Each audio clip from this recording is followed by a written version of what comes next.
साथियों, मैं विष्णु जी का जप सुनाने जा रहा हूं। पहले कुछ बात रखूंगा, चलो मैं सुनाता हूं। इस संसार में मनुष्य प्राणी इस शरीर को सुख पहुंचाने के लिए क्या नहीं करता, बहुत कुछ करता है। इस शरीर को यत्न के लिए और दूसरा धार्मिक भाषा में, साधना की भाषा में, ध्यान की भाषा में, आत्मा की अनुभूति के लिए, परमात्मा के चरणों में रहने के लिए क्या नहीं करते। तो इस शरीर से सुख भी है और दुख भी। इसी शरीर से अगर कुछ अच्छा हो जाए तो पुण्य का काम, परमार्थ का काम। इसी शरीर से किसी को कष्ट पहुंच जाए या कष्ट कोई दे रहा है तो नरकी है, नर्क में जाएगा, दुष्ट व्यक्ति है, न जाने उसका क्या क्या नाम रखा जाता है, अच्छा हो या बुरा हो। तो इस शरीर के लिए सब मरम्मत करने में लगे, ठीक ठाक करने में लगे। विष्णु इस जगत के पालनहार हैं। ब्रह्मा ने इस शरीर को, इस संसार को रच दिया, रचने वाले ने रच दिया। अब बात आती है इस जगत में पालन पोषण करने के, तो विष्णु के हाथ में। इस जगत में पद भी चाहिए, सम्मान भी चाहिए, प्रतिष्ठा भी चाहिए, बहुत कुछ चाहिए। स्वर्ग मोक्ष का रास्ता चाहिए, किसी का मार्गदर्शन चाहिए, कुछ ना कुछ चाहत है इस जीवन में, मनुष्य के जीवन में। तो अभी तो ठीक नहीं है, तो आगे क्या ठीक है? जो लोग मोक्ष की, स्वर्ग की कल्पना करते हैं, सोचते हैं, अभी तो कुछ ठीक नहीं, तो आगे की रास्ता, यात्रा कैसे ठीक होगी? क्यों ना हम अभी यात्रा करें, जप के साथ, ध्यान के साथ। याद रखें, ध्यान रखें, दूसरे का मकान, दूसरे का सुंदरता एक पल चेहरे पर मुस्कुराहट ला सकता है, एक क्षण। और शरीर के तल पर, मन के तल पर कुछ देर बाद भूल भुलैया व्यर्थ मानना पड़ेगा। अकाल मृत्यु, भय का मृत्यु, डर का मृत्यु, किसी जीवात्मा को गुलाम बनाने का, किसी को शोषण करने का, कुछ ना कुछ ड्रामा नाटक करने का, जो लोग खेल खेलते हैं, साजिश करते हैं, रचते हैं, तो उनकी मौत कौन देता है? विनाश का कारण, विनाश कारक शिव है। याद रखें, ध्यान रखें, इस ब्रह्म से जब तक छुटकारा नहीं मिलेगा तो उस पार ब्रह्म में कैसे जाया जा सकता? और इस ब्रह्म में ठीक नहीं होगा तो उस पार ब्रह्म में कैसे ठीक होगा? तो पहले अभी हमें ठीक करना, किसके मार्गदर्शन में? ये मन है। शरीर की स्वाभाविक खुराक जो है उसको चाहिए। शरीर को जैसे ढालेंगे वो ढल जाए, पर मन तो प्रतिपल बदलता रहता है। इस बात को सबको ज्ञान है। मन तर्क करेगा, सवाल करेगा, अपने से चाहे दूसरे से। मन के तल से ही सब खेल खेलता है, लड़ता है, झगड़ता है, पूरा अच्छा होता है, चेतना का तल पे नहीं। क्योंकि गीता में लिखा है कि मैं आत्मा में जलती है, ना आत्मा को कोई डुबो सकता है, ना मार सकता है। तो झेलता कौन है? ये शरीर। और शरीर की जो लंबी यात्रा है उसमें मार सहनी पड़ती है। आगे किसने देखा? बात भी सही है साथियों, शरीर तो यहां जल गया, खाक राख हो गया, मिट्टी में दफन हो गया, रूह आत्मा रह गई और वो आत्मा को कुछ बिगड़ नहीं सकता। तो जो लोग अपने आत्मा की अनुभूति चेतना को जागरूक करने में समर्थ रखते हैं, उनको बहुत प्यास लगती है। जब तक प्यास बुझती नहीं तब तक वो पीते रहते हैं प्रभु का रस, जप, ध्यान, साधना, उपासना, किसी भी मार्ग से गुजरते। कोई जरूरी नहीं है कि एक ही मार्ग हजारों का, जिसको जिसमें आसानी उस मार्ग से निकल जाता है। दूसरे का मकान, दूसरे का सुंदरता अपनी नहीं हो सकती, अपना आनंद हो नहीं सकता। हाँ, दूसरा अगर कुछ दे रहा है, एक पल के लिए उसके प्रति समर्पण हो जाना चाहिए। हमें वो दे रहा है एक पल देखने को, सुनने को, बोलने को, तो उसके प्रति समर्पण भाव में ध्यान के द्वारा एक पल उसमें उसके साथ हो जाना चाहिए और उसका धन्यवाद करना चाहिए, उसका एहसान मानना चाहिए, क्योंकि वो क्षण हमारे लिए ठीक नहीं था और वो क्षण दूसरा जो जिसने दिखाया, चलाया, सुनाया, अपना जीवन समझा, उस व्यक्ति को धन्यवाद करना चाहिए, शुक्रगुजार होना चाहिए, शुक्रिया अदा करना चाहिए। ऐसे मंत्र हैं। तो दूसरे का मकान नहीं हो सकता, दूसरे को सुंदरता नहीं हो सकता, दूसरे का आनंद अपना नहीं हो सकता, तो अपना क्या है? अपना स्वयं का है, स्वयं का निर्माण है। तभी भवन तैयार होगा, स्वर्ग का, मोक्ष का, जन्नत का, पद का, प्रतिष्ठा का, इस सुख का। दो ही तरह का मार्ग है, अच्छा और बुरा। साथियों, शब्द एक तरंग के द्वारा विस्फोट होता है। जो जिसमें तरंग होता है वही रंग लाता है, और जिसमें रंग लाता है वो चढ़ता है, वही आकर्षण का केंद्र बनता है। उसके साथ संग होते हैं, फिर संग के बाद एक जुड़ जाता है जिसको योग बोलते हैं, फिर विहंगम में पहुंच जाता है, उमंग में पहुंच जाता है, उमंग आ जाता है, जोश आ जाता है, उसमें जीवन अच्छा महसूस करता है। तरंग, उमंग, संग, विहंगम, रंगम।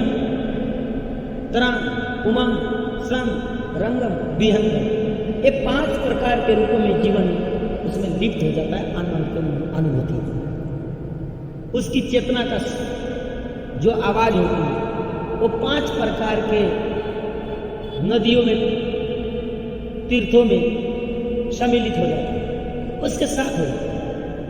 साथियों, तर्क करेंगे लोग, आपको आत्मा कहाँ है, आत्मा दिखाओ, परमात्मा दिखाओ। नहीं, उसको तर्क करो, उससे तर्क करो कि कुछ भी नहीं, पर तुम तो ठीक हो, तुम्हारा ठीक होने से मेरे को क्या फायदा, तुम्हारा अच्छा होने से मेरा क्या? बताओ कैसे होता? चलो, कोई आत्मा नहीं है, कोई परमात्मा नहीं है, कोई धर्म नहीं है, तो उससे प्रश्न करो, तुम्हारा ठीक होने से मेरा क्या ठीक है? तो अकेला ठीक होने से सब ठीक नहीं हो जाए। तो कहेगा मेरे पे ठेका थोड़े तुम्हारा ठीक होने का, जिम्मेवारी हमारी थोड़ी है। फिर अच्छा बुरा तय करने का तुम्हारी जिम्मेवारी, मैं क्या कर रहा हूँ क्या नहीं कर रहा हूँ, तुम भी कौन होते हो? वो भी उलझेगा, ये तर्क कहाँ जाएगा उसका? साथियों, मन का कुछ मन की बात मैं जो बताने जा रहा हूं, जैसे नहर, दरिया में पानी है, और आदमी वहां खड़ा, उसको प्यास नहीं लगी, तो उस व्यक्ति के लिए पानी व्यर्थ है। दरिया बह रहा है, पानी बह रहा है और प्यास लगी नहीं, तो उसके लिए पानी व्यर्थ है। जो लोग मन के तल पे जीते हैं उनके लिए आत्मा परमात्मा का कोई प्यास नहीं है। जो लोग चेतना के तल पे जीते हैं उनको प्यास लगती है। जैसे कि दरिया बह रहा है, पानी बह रहा है ठीक सामने और प्यास लगी नहीं, जब प्यास नहीं लगी तो व्यर्थ है। ऐसे ही मन के तल पे जीने वाले जो लोग होते हैं उनके आत्मा की, परमात्मा की, मोक्ष की, साधुता की, धार्मिकता की कोई प्यास नहीं है। तो उनके लिए सब परमात्मा, आत्मा, मोक्ष, स्वर्ग, नरक सब व्यर्थ मालूम है, पड़ेगा, दिखाई देगा कि कुछ भी नहीं है, सब व्यर्थ मालूम है। और जिसको प्यास लगती है तो दरिया को स्वीकार करेगा, वो पानी की तलाश करेगा, वो पानी को पिएगा। ठीक वैसे ही जिसको चेतना की, स्वर्ग की, मोक्ष की, परमात्मा की, परमार्थ की, धार्मिकता की ओर जाता है, तो जो व्यक्ति अपने चेतना को जागरूकता में लाता है किसी के मार्ग में, तो निश्चित वो अनुभव स्वयं करता है दूसरा। जब दूसरे का सुंदरता, मेरे चेहरे की सुंदरता वो नहीं आ सकती, तो ऐसे कैसे चेतना का स्वरूप प्रकट हो जाएगा? नहीं होगा। एक छोटी सी घटना है, एक ऐश्वर्य सुंदर व्यक्ति, उसकी चेहरा मेरे पे फिट नहीं बैठ सकता, तो मेरा अनुभव उसको कैसे फिट बैठेगा? परमात्मा कोई वस्तु नहीं है कि उठा के पकड़ा देंगे। जब हर व्यक्ति को स्वयं प्यास लगती है, ठीक वैसे ही चेतना का अनुभव, आत्मा की अनुभव, परमात्मा की अनुभव स्वयं की होता है। जो साबित करने जाएगा वो कुछ भी नहीं है। तो साथियों, मैं 21 मिनट का जाप करूंगा। चलो मैं सुनाता हूं।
श्री नाम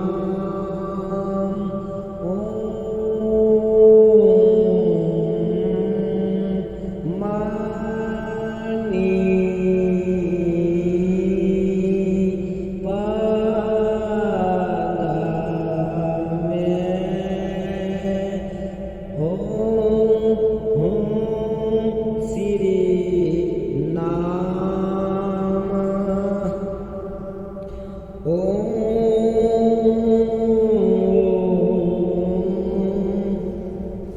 मानी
ॐ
साथियों,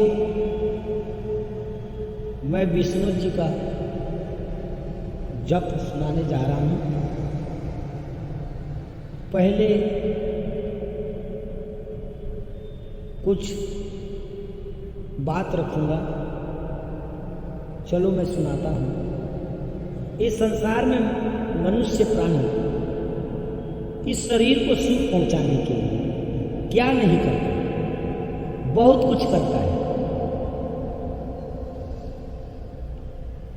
इस शरीर को यत्न के लिए और दूसरा धार्मिक भाषा में, साधना की भाषा में, ध्यान की भाषा में, आत्मा की अनुभूति के लिए, परमात्मा के चरणों में रहने के लिए क्या नहीं करता।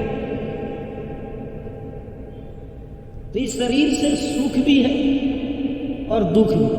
इसी शरीर से अगर कुछ अच्छा हो जाए तो पुण्य का काम, परमार्थ का काम। इसी शरीर से किसी को कष्ट पहुंच जाए या कष्ट कोई दे रहा है तो नरकी है, नर्क में जाएगा, दुष्ट व्यक्ति है, न जाने उसका क्या क्या नाम रखा जाता है, अच्छा हो या बुरा हो। तो इस शरीर के लिए सब मरम्मत करने में लगे हैं, ठीक ठाक करने में लगे हैं। विष्णु इस जगत के पालनहार हैं। ब्रह्मा ने इस शरीर को, इस संसार को रच दिया, रचने वाले ने रच दिया। अब बात आती है इस जगत में पालन पोषण करने के, तो विष्णु के हाथ है। इस जगत में पद भी चाहिए, सम्मान भी चाहिए, प्रतिष्ठा भी चाहिए, बहुत कुछ चाहिए। स्वर्ग मोक्ष का रास्ता चाहिए, किसी का मार्गदर्शन चाहिए, कुछ ना कुछ चाहत है इस जीवन में, मनुष्य के जीवन में। तो अभी तो ठीक नहीं है, तो आगे क्या ठीक है?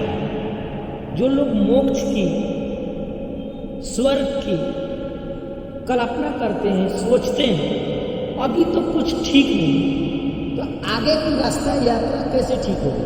क्यों ना हम अभी यात्रा कर लें, जप के साथ, ध्यान के साथ। याद रखें, ध्यान रखें, दूसरे का मकान, दूसरे का सुंदरता एक पल चेहरे पर मुस्कुराहट ला सकता है, एक क्षण, और शरीर के तल पर, मन के तल पर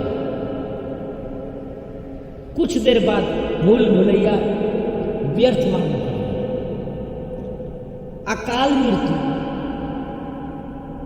भय का मृत्यु, डर का मृत्यु, किसी जीवात्मा को गुलाम बनाने का, किसी को शोषण करने का,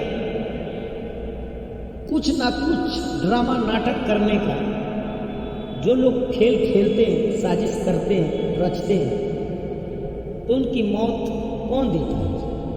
विनाश का कारण, विनाशकारक शिव है। याद रखें, ध्यान रखें, इस ब्रह्म से जब तक छुटकारा नहीं मिलेगा तो उस पार ब्रह्म में कैसे जाया जा सकता? और इस ब्रह्म में ठीक नहीं होगा तो उस पार ब्रह्म में कैसे ठीक होगा? तो पहले अभी हमें ठीक करना, किसके मार्गदर्शन में? ये मन है, शरीर की स्वाभाविक खुराक जो है उसको चाहिए। शरीर को जैसे ढालेंगे वो ढल जाए, पर मन तो